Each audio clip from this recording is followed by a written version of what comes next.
So now let's start with GST indirect tax में आज हम पढ़ेंगे असेसमेंट एंड ऑडिट।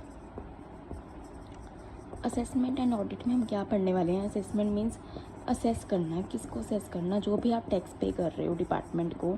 जब भी अपनी जीएसटी या 3B फाइल करते हो तो जो भी आप टैक्स पे करते हो डिपार्टमेंट को, डिपार्टमेंट उसको क्या करता है? असेस करता है। क्या जितना भी आपने टैक्स पे किया डिपार्टमेंट को, क्या वो मतलब ओके हो गया? आपने 3B फाइल करी तो वो ओके हो गया? नहीं, डिपार्टमेंट उसको असेस करता है, उसको चेक करता है कि क्या आप जो रिटर्न फाइल कर रहे हो, जो उस पर टैक्स पे कर रहे हो, वो ठीक भी आपने भरा है, उसमें आपने कोई चीज़ छुपाई तो नहीं है। ठीक है, उसको आप कुछ मतलब उनसे छुपा तो नहीं रहे हो कोई टैक्स वगैरह या कोई अपनी सप्लाई आप छुपा तो नहीं रहे डिपार्टमेंट से, तो डिपार्टमेंट वो चेक करता है। ठीक है, तो असेसमेंट डिपार्टमेंट कैसे करता है? फर्स्ट है self assessment, second is provisional assessment, third is summary assessment, fourth is scrutiny assessment, fifth is best judgement assessment. तो 5 तरह की असेसमेंट्स होती हैं जिसको हम पढ़ेंगे इस चैप्टर में कि असेसमेंट कैसे की जाती है। Now first of all we will see self assessment. Self assessment जैसे कि नाम से पता चल रहा है, सेल्फ असेसमेंट मतलब कि असेसी खुद से असेस कर लेता है कि मुझे कितना टैक्स पे करना है डिपार्टमेंट को। खुद से वो कैलकुलेट करेगा, R1 फाइल करेगा तो उसमें अपने वो टैक्स लायबिलिटी देख लेता है, फिर वो 2B में देखेगा, अपनी बुक्स में देखेगा कितना ITC लेना है। ठीक है, तो उसको उससे एडजस्ट करेगा, देन वो 3B में जितना टैक्स नेट टैक्स बनेगा उतना वो डिपार्टमेंट को जमा करा देगा। ये होता है सेल्फ असेसमेंट, जब वो खुद से चेक करता है कि मुझे कितना टैक्स जमा कराना है। ठीक है, क्योंकि टैक्स जो हम निकालते हैं वो कैसे निकलता है? जितनी भी सप्लाई की वैल्यू है इनटू टैक्स रेट, जो भी आपको टैक्स रेट लेना है। टैक्स तो इसी तरीके से निकलता है ना कि जितनी सप्लाई की value into tax rate. Self assessment वो खुद से असेस करता है। Next is provisional assessment. Provisional assessment होता है कि जब असेसर डिसाइड नहीं कर पा रहा कि उसको कितना टैक्स जमा कराना है। दैट मीन्स या तो वो सप्लाई की वैल्यू नहीं जान पा रहा, क्योंकि कुछ ऐसी सिचुएशंस होती हैं जहाँ पे कंसिडरेशन नहीं होती। जैसे कि मान लो परमानेंट डिस्पोजल ऑफ द ऐसी कोई एसेट जिसके ऊपर आपने ITC क्लेम कर लिया। परमानेंट आपकी कोई एसेट थी, आपने उस पर ITC लिया पहले परचेज़ करते टाइम पर। अब जब आप उसको सेल कर रहे हो, आपने फ्री में किसी को सेल कर दिया। ठीक है, अब इसके ऊपर भी तो हम सप्लाई, हमें भी टैक्स चार्ज करना है, आपने पढ़ा हुआ है ये। ठीक है, अब क्या है कि इस पर आपको वैल्यू नहीं पता चल पा रही, किस वैल्यू पे आपको इसको टैक्स देना है। ठीक है, या फिर टैक्स रेट नहीं पता चल पा रहा, तो इस केस में हम क्या करते हैं? प्रोविजनल असेसमेंट करते हैं जब हमें कुछ पता नहीं लग पा रहा कि हमें कितना टैक्स पे करना है। तो प्रोविजनल असेसमेंट के केस में हम क्या करते हैं? डिपार्टमेंट की हेल्प लेते हैं। मान लो जनवरी मंथ की बात है, जनवरी मंथ में कोई ऐसी सप्लाई हुई, आपको नहीं पता चल पा रहा कितनी सप्लाई है, क्या इसमें टैक्स रेट है। तो आपने जनवरी मंथ की रिटर्न कब भरनी है? 20 फरवरी को 3B आपने फाइल करनी है। आपने जनवरी मंथ में डिपार्टमेंट के पास आपने प्रोविजनल असेसमेंट के लिए फाइल कर दिया कि मुझे प्रोविजनल असेसमेंट करवानी है इस केस के लिए। ठीक है, तो डिपार्टमेंट क्या करेगा? विद इन 90 डेज़ के अंदर अंदर आपको एक प्रोविजनल ऑर्डर देगा। क्या देगा? प्रोविजनल ऑर्डर देगा आपको, जिसमें वो बताएगा कि कितनी टैक्स लायबिलिटी आपको जमा करवानी है 90 डेज़ के अंदर अंदर। ठीक है, 20 फरवरी को आपको 3B फाइल करनी है, आप उसमें मतलब 90 डेज़ के पहले ही आपको मिल जाता है वो। तो मान लो डिपार्टमेंट ने आपको 18 फेब को दे दिया कि ठीक है आप 1 लाख रुपया जमा करवा दो। 18 फेब को आपके पास ऑर्डर आया कि 1 लाख रुपया जमा करवा दो। आपको 90 डेज़ के अंदर अंदर क्या मिल जाता है? प्रोविजनल ऑर्डर मिल जाता है, जिसमें आपको बताता है कि आपको इतना टैक्स लायबिलिटी जमा करवानी है। जब टैक्स लायबिलिटी जमा करवानी है प्लस आपको इसमें बॉन्ड अमाउंट भी जमा करानी होती है और सिक्योरिटी भी। ठीक है, बॉन्ड अमाउंट क्या होती है? वो डिपार्टमेंट आता है कितनी अमाउंट जमा करानी है, और सिक्योरिटी क्या होती है? Maximum 25% of the bond amount होता है। मैक्सिमम 25%, इससे कम भी हो सकता है जैसा डिपार्टमेंट आपको कहेगा। तो मैक्सिमम कितना होता है? 25% ऑफ द बॉन्ड अमाउंट होता है आपकी सिक्योरिटी। जब आप प्रोविजनल असेसमेंट करते हो, प्रोविजनल असेसमेंट में आपको डिपार्टमेंट ने जितना भी टैक्स बोला, ठीक है, जिस पर भी आपको उसने बोला कि आप टैक्स जमा करवाओ, आपको उस डिपार्टमेंट ने बोला 1 लाख रुपये टैक्स जमा करवाओ, प्लस आप इसमें बॉन्ड जमा कराओगे, प्लस सिक्योरिटी की अमाउंट जमा करवाओगे। ठीक है, आपने 20 फेब को अपना ये टैक्स जमा करवा दिया। अब क्या होगा? ये तो था प्रोविजनल ऑर्डर जो डिपार्टमेंट ने दिया। अब डिपार्टमेंट देगा आपको फाइनल ऑर्डर, क्योंकि डिपार्टमेंट को भी टाइम चाहिए ना कि फाइनली देगा। आपने फाइल कर दिया कि मुझे जनवरी में की रिटर्न फेब में भरनी है, मुझे बताओ मुझे कितना टैक्स जमा कराना है। डिपार्टमेंट अच्छे से स्क्रूटनाइज करेगा, देखेगा, डिटेल्ड में जाएगा कि एक्चुअली कितना टैक्स बनता है। तो अभी के लिए तो डिपार्टमेंट ने एक आपको मोटा मोटा बता दिया कि इतना आप टैक्स जमा करा दो। ठीक है, अब ये बॉन्ड और सिक्योरिटी अमाउंट क्यों मांग रहा है डिपार्टमेंट आपसे? वो इसलिए मांग रहा है डिपार्टमेंट कि बाई चांस फाइनल ऑर्डर जब निकलता है उसमें टैक्स ज़्यादा आ जाता है, ठीक है। वो कहता है अभी तो मैंने आपको इतना बोल दिया रफली अमाउंट, हो सकता है उसके बाद टैक्स आ जाए 2.5 लाख रुपये, और 1.5 लाख रुपये जो है अब डिपार्टमेंट ने कम दिया आपसे प्रोविजनल ऑर्डर में। डिपार्टमेंट इसलिए अपने आप को सिक्योर करने के लिए बॉन्ड और सिक्योरिटी आपसे ले लेता है, ताकि बाद में आप भाग ना जाओ। ठीक है, आप चले जाओ, आप टैक्स ना जमा कराओ, तो उसको नुकसान नहीं होना चाहिए, इसलिए थोड़ा सा आपसे बॉन्ड और सिक्योरिटी वो जमा करा लेता है। अब मान लो फाइनल ऑर्डर आया, फाइनल ऑर्डर में आया कि आप 1.5 लाख रुपया टैक्स बनता है, दैट मीन्स 50,000 रुपये टैक्स आपको और जमा करवाना है। तो 50,000 रुपये आप टैक्स जमा करवाओगे कब? जब फाइनल ऑर्डर फाइल हुआ। मतलब फाइनल ऑर्डर कब तक आता है? Within 6 months. फाइनल ऑर्डर उसको विदिन 6 मंथ्स देना होता है from the issue of the provisional order. ठीक है। अब देखो, अगर हम इसकी डेट्स देखें, आपने जिस दिन फाइल किया प्रोविजनल असेसमेंट के लिए, उसके 90 डेज़ के अंदर अंदर उसको प्रोविजनल ऑर्डर देना होता है आपको। अब जिस दिन भी उसने आपको ऑर्डर दिया, उसके 6 महीने के अंदर अंदर उसको आपको फाइनल ऑर्डर देना होता है। ठीक है। इस 6 महीने को हम एक्सटेंड भी कर सकते हैं, जो जॉइंट कमिश्नर है या कमिश्नर है उसको एक्सटेंड कर सकता है 4 साल तक के लिए। ठीक है, इसको आप 4 साल तक के लिए एक्सटेंड भी कर सकते हो फाइनल ऑर्डर आ जाने के बाद। ठीक है। अब आप देखो, 1 लाख आपका है, ये टैक्स था इसमें प्रोविजनल ऑर्डर में। अब 1.5 लाख आया फाइनल ऑर्डर में, दैट मीन्स 50,000 का आपको टैक्स और जमा करवाना है। अब 50,000 का आप टैक्स जमा करवाओगे, प्लस इस पर इंटरेस्ट भी जमा कराओगे। अब इस पर पेनल्टी वाला पॉइंट नहीं आता, क्योंकि अगर ऐसे खुद से कम जमा कराता है तब पेनल्टी का पॉइंट आता है।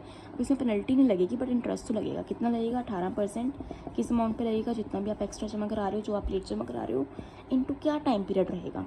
देखो, अब आपने ये था आपका ड्यू डेट थी इसकी 20 फरवरी, जनवरी मंथ का केस हम डिस्कस कर रहे हैं ना असेसमेंट डिपार्टमेंट के साथ। 20 फरवरी की ड्यू डेट थी। मान लो आपने 18 फरवरी को जमा कराया, या 19 फरवरी को, या 20 फरवरी को ही, बट हम इंटरेस्ट कब से लेंगे? 21 फरवरी से, ड्यू डेट के नेक्स्ट डे से। कब तक? जब आप इसको जमा कराते हो। मान लो 50,000 आप जमा कराते हो, आपको मान लो ये प्रोविजन फाइनल ऑर्डर आता है 18 जून को। ठीक है, आपने इसको जमा कराया 19 जून को, दैट मीन्स 21 फरवरी से लेके 19 जून तक जितने भी डेज आएंगे डिवाइडेड बाय 365, ये आपको इंटरेस्ट जमा करवाना पड़ेगा 18% के रेट से। ठीक है, तो आपको जमा कराना पड़ेगा इंटरेस्ट विद टैक्स। और जो बॉन्ड और सिक्योरिटी जो आपने पहले दी थी, वो आपको मिल जाएगी। डिपार्टमेंट आप एप्लीकेशन फाइल करोगे विदिन 7 डेज़, फाइनल ऑर्डर जिस दिन आता है उसके 7 दिन बाद आप एप्लीकेशन फाइल करोगे, और आपको वो सिक्योरिटी अमाउंट मिल जाएगा, रिफंड हो जाएगा। ठीक है, दिस इज़ द केस कि अगर आपका tax. Now next is the case कि अगर आपका प्रोविजनल ऑर्डर में 1 लाख का टैक्स बनता था, बट फाइनल ऑर्डर में आपका टैक्स बनता है 80,000 रुपये, दैट मीन्स 20,000 आपको रिफंड मिलेगा। उसके लिए आपको क्या करना पड़ेगा? RFD01 फॉर्म फाइल करना पड़ेगा कि आपको रिफंड मिल जाए।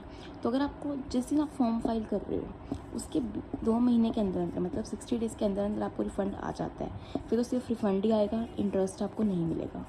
ठीक है, बट अगर 2 महीने के अंदर अंदर रिफंड नहीं आता तो आपको विद इंटरेस्ट रिफंड मिलेगा। कितना इंटरेस्ट मिलेगा? जितना रिफंड अमाउंट है this into 6% per annum into. अब कौन से दिन से 60 डेज़ आपके लैप्स हो जाएंगे? मतलब 61st डे से लेके जिस दिन आपको रिफंड मिल रहा है। मान लो आपका फाइनल ऑर्डर आया 19 जून को, आपने रिफंड के लिए फ़ाइल कर दिया 20 जून को। अब मान लो फाइनल ऑर्डर आपका आया 19 जून को, आपने रिफ़ंड के लिए फ़ाइल किया 20 जून को।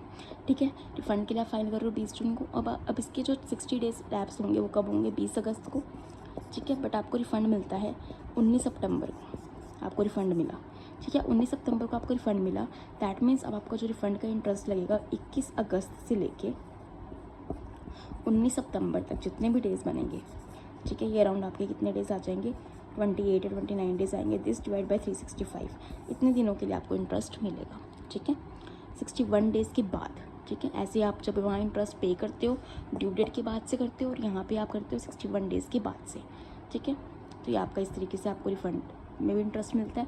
और जो बॉन्ड और सिक्योरिटी है वो आपको 7 डेज़ के अंदर फॉर्म फाइल करोगे आप एप्लीकेशन, फाइनल ऑर्डर के आने के बाद 7 दिन के अंदर एप्लीकेशन फाइल करो, आपको बॉन्ड और सिक्योरिटी अमाउंट वापस मिल जाएगी। So this is all about self assessment and provisional assessment कैसे होती है। ठीक है, now next is scrutiny assessment. Now what is scrutiny assessment? जैसे कि आप नाम से ही देख रहे हो, स्क्रूटनी मतलब जब डिपार्टमेंट खुद से चेक करता है। और डिपार्टमेंट चेक करता है रिटर्न्स, सैम्पल बेसिस पर वो कुछ रिटर्न्स निकाल लेते हैं, उनको चेक करता है, स्क्रूटनाइज करता है। अब जिन रिटर्न्स में उसको लगता है ना एरर लग रहा है, या फिर टैक्स लाइबिलिटी कंसील लग रही है कि उन्होंने टैक्स लाइबिलिटी को छुपाया है या पे नहीं करा टैक्स को, ठीक है, उनको लगता है कुछ दिक्कत आ रही है किसी किसी रिटर्न में, सैम्पल बेसिस पे जब वो निकालता है तब वो क्या करता है? नोटिस इशू करता है।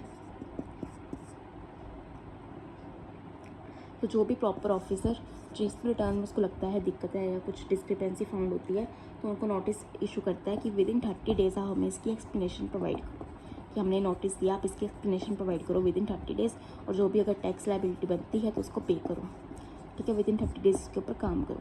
अगर तो असेसी इसको एक्सेप्ट कर लेता है और उसको पे कर देता है तो मैटर वहीं क्लोज हो जाता है, वहीं आपकी असेसमेंट ख़त्म हो जाती है। बट अगर असेसी आपका रिस्पॉन्ड ही नहीं करता है इस नोटिस के अगेंस्ट, या फिर वो गलती को एक्सेप्ट कर लेता है बट कोई करेक्टिव एक्शन नहीं लेता, टैक्स पे नहीं करता या कोई एक्सप्लेनेशन प्रोवाइड नहीं करता, या फिर वो एक्सप्लेनेशन कुछ दे ही नहीं रहा, वो चुप भी बैठा है असेसी, तो उस केस में क्या करता है डिपार्टमेंट आगे स्क्रूटनी के बाद नेक्स्ट स्टेप क्या लेता है, ऑडिट करवाता है, ठीक है, या तो खुद से करता है या CA-CMA को अपॉइंट करता है या फिर इंस्पेक्शन सर्च एंड सीजर करता है उसके बाद, एंड देन प्रोसीडिंग चलती है। अगर आप स्क्रूटनी असेसमेंट को इग्नोर कर देते हो तो आपका क्या होता है, ऑडिट करवाया जाता है, डिपार्टमेंट करता है, इंस्पेक्शन होती है या प्रोसीडिंग चलती है। और अगर आप उसको समझ लेते हो, उसकी बात को मान लेते हो डिपार्टमेंट की, या फिर अपनी को एक्सप्लेनेशन प्रोवाइड करते हो जिसमें से डिपार्टमेंट एग्री कर जाता है, विद इन 30 डेज़ आप उस पर रिप्लाई कर देते हो, तो मैटर वहीं क्लोज हो जाता है, ठीक है। आप उनको एक्सप्लेनेशन प्रोवाइड करो या टैक्स जमा कराओ।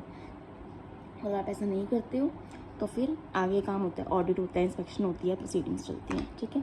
तो ये जो हमारा सेल्फ असेसमेंट है या प्रोविजनल है या स्क्रूटनी है, ये सिर्फ किसके केसेस में चलता है जहाँ पे पर्सन रजिस्टर्ड हो। भी जो बंदा रजिस्टर्ड होगा वही सेल्फ असेस करेगा अपना टैक्स, वही प्रोविजनल असेसमेंट के लिए फाइल करेगा, वही स्क्रूटनी असेसमेंट भी उसी की होगी, कि रिटर्न बेसिस पर ही हो रहा है। तो जो बंदा रजिस्टर्ड होगा उसी के केस में ये सब काम होता है, ठीक है। नेक्स्ट आता है best judgement assessment. Best judgement assessment देखो, ये बेसिकली किस में होता है, नॉन फाइलर्स के केस में।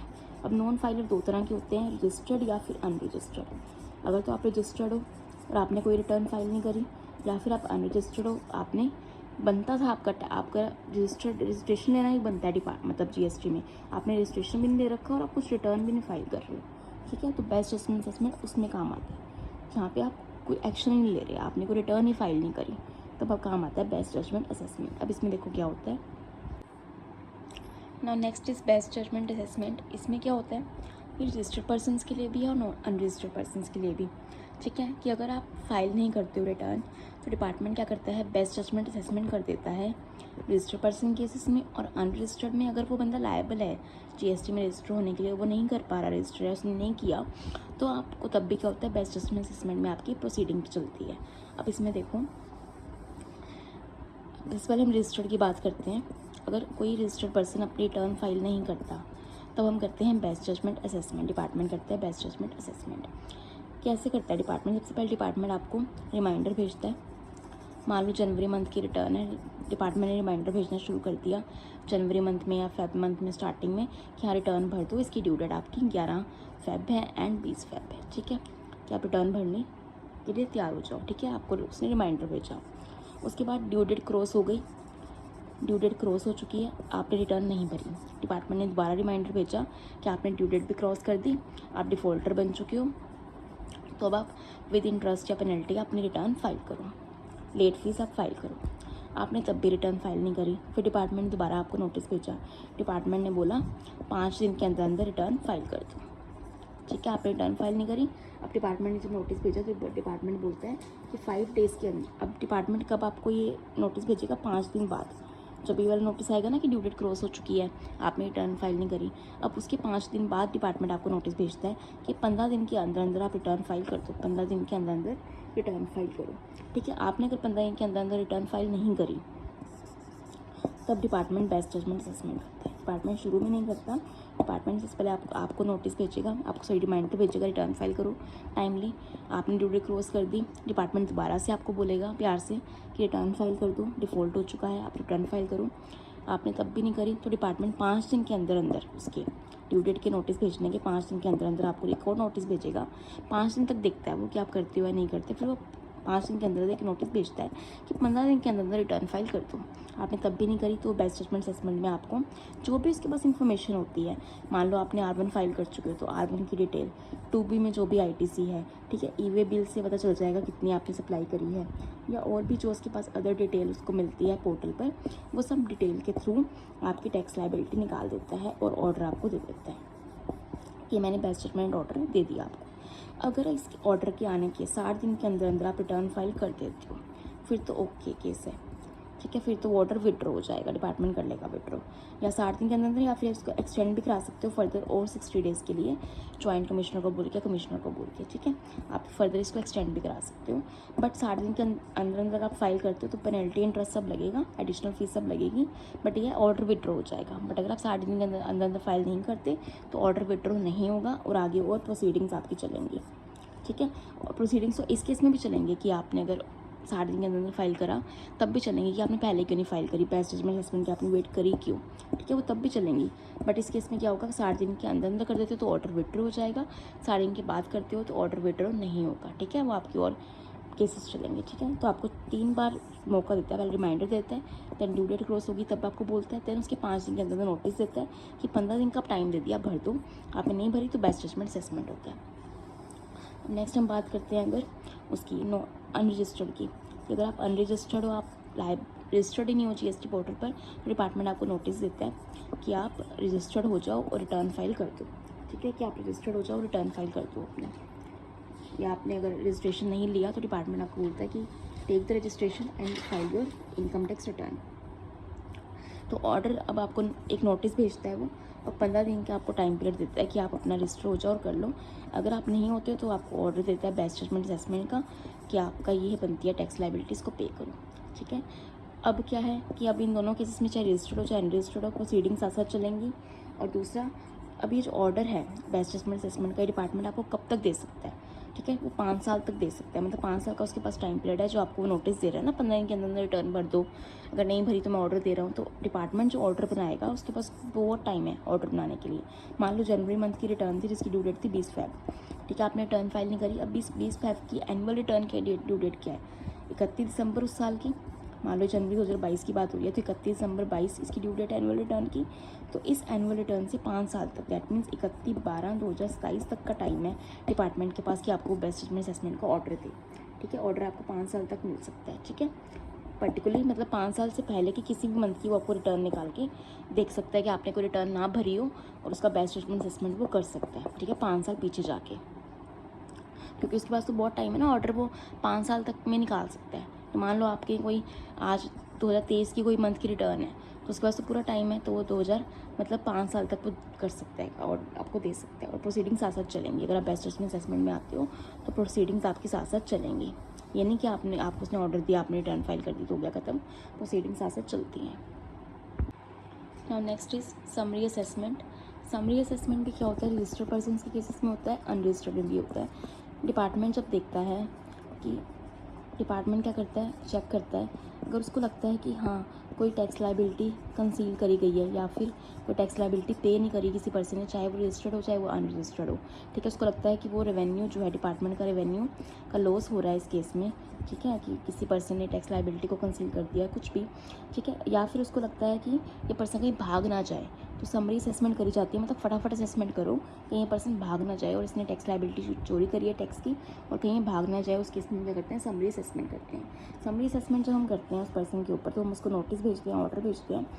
अगर वो ऑर्डर के 30 दिन के अंदर अंदर एक्सप्लेनेशन प्रोवाइड कर दे कि हाँ वो मतलब गुनहगार नहीं है, वो बेकसूर है, या फिर अगर वो ऑर्डर के 30 दिन के अंदर आपको बता दे कि एप्लीकेशन दे दे कि वो ऐसा उसने गलत कुछ नहीं किया और आप मान भी जाते हो, या फिर डिपार्टमेंट को लगता है कि हाँ उसने कोई एरर कर दिया ऑर्डर भेजने में, तो उस ऑर्डर को विड्रॉ कर लेगा, ऑर्डर को विड्रॉ कर लेगा। प्लस प्रोसीडिंग्स तो आपकी चलेंगी, चाहे वो ऑर्डर विड्रॉ हो जाए बट प्रोसीडिंग्स तो आपकी चलेंगी ही चलेंगी, ठीक है। इस केस में क्या होता है, ज्वाइंट कमिश्नर या एडिशनल कमिश्नर आपका ऑर्डर विड्रॉ कर लेता है, चलो ठीक है, अगर उसको लगता है कि हाँ गलत ऑर्डर चला गया, ठीक है। नेक्स्ट इज़ कि अगर गुड्स का आपको नहीं पता चल पा रहा कि टैक्स लाइबिलिटी किसके ऊपर लगती है, तो जिसके हाथ में गुड्स होते हैं, मोस्टली इस केस में होता है कंसाइनमेंट के केस में।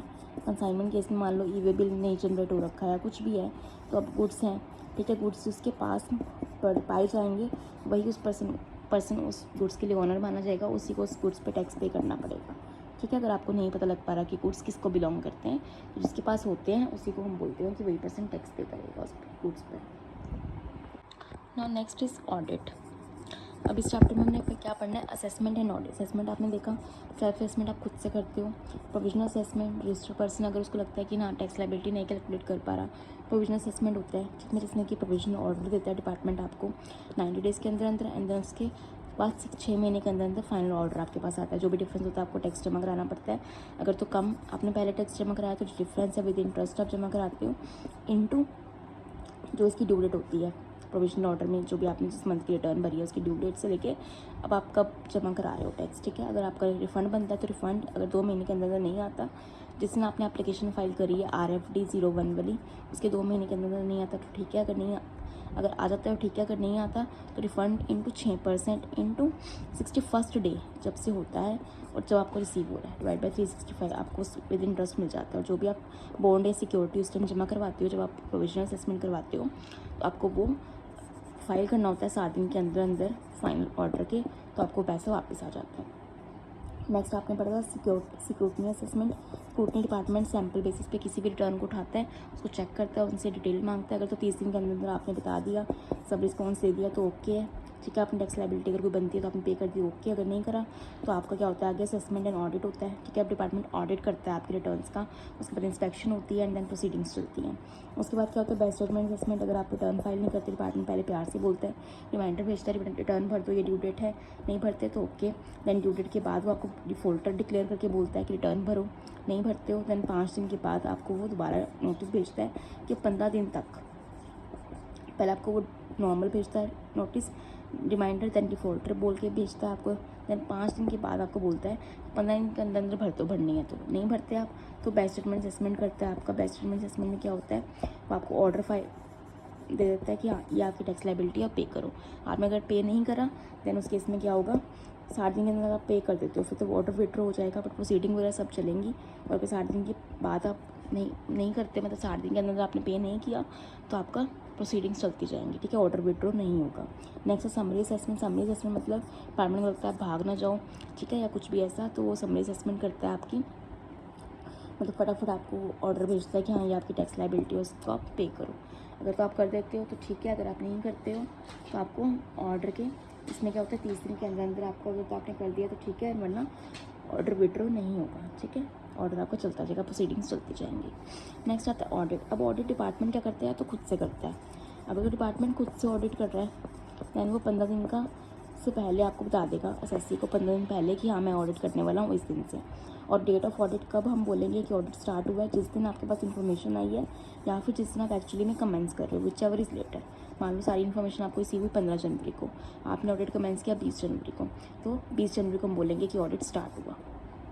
ठीक है, जो भी लेटर होगा हम उस दिन बोलते हैं ऑडिट स्टार्ट हुआ है। एंड उसके आपको 3 महीने के अंदर अंदर ऑडिट को कंप्लीट करना होता है जब आप ऑडिट स्टार्ट करते हो, प्लस इसको 6 मंथ्स तक एक्सटेंड भी कर सकते हो। ठीक है, ऑडिट आप स्टार्ट करते हो, डिपार्टमेंट ऑडिट करता है, मतलब असेसमेंट करने के बाद वो ऑडिट करता है जब पूरा डिटेल्ड में जाता है आपके।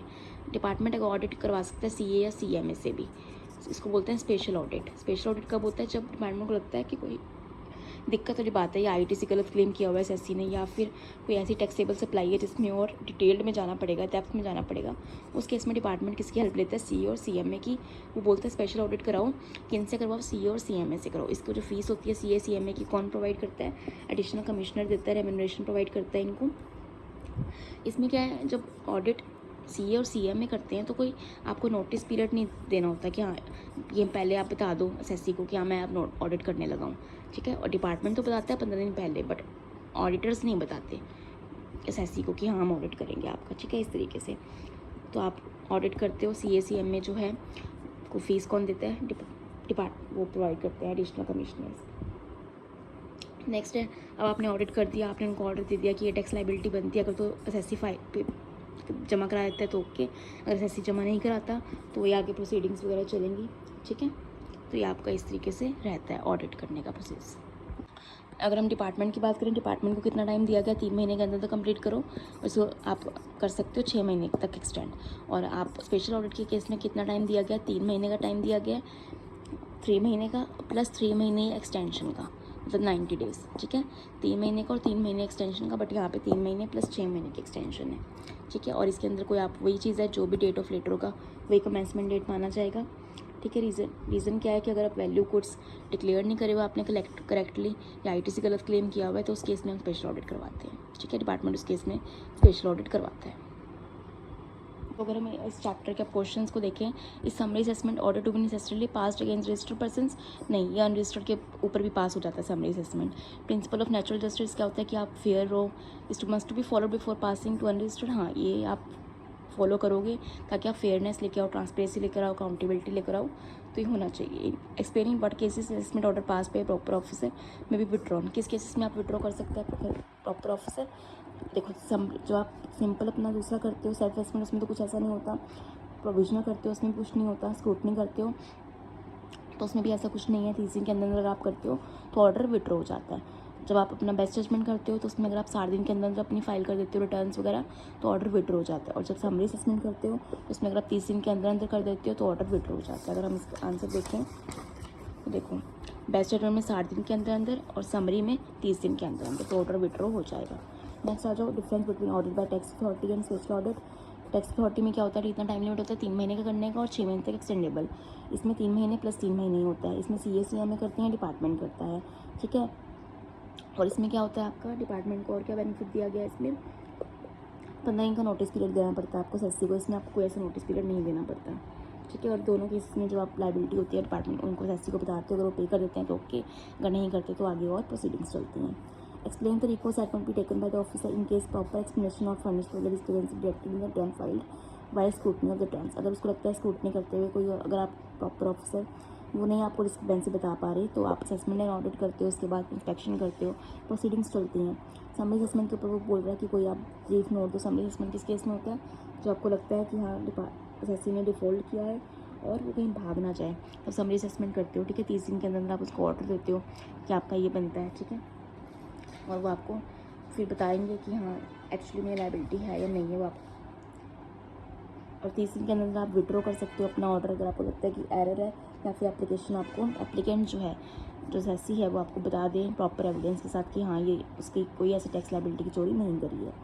नेक्स्ट आज कुलभूषण का आपको इसमें क्वेश्चन दिया हुआ है कि 25 जनवरी को उसने, ठीक है, आपको सप्लाई हुई है, 19 फरवरी को प्रोविजनल बेसिस पर उसने अप्लाई किया टैक्स लाइबिलिटी के लिए, 21 मार्च को ऑर्डर आया कि 1,80,000 बनता है। अब कुलभूषण ने टैक्स पे किया 9 अप्रैल को। अब देखो 1,80,000 21 मार्च को आप जमा करा रहे हो, फाइनल ऑर्डर आया 1,80,000 से आपने कम टैक्स पहले पे किया 1,80,000 इंटू 18%।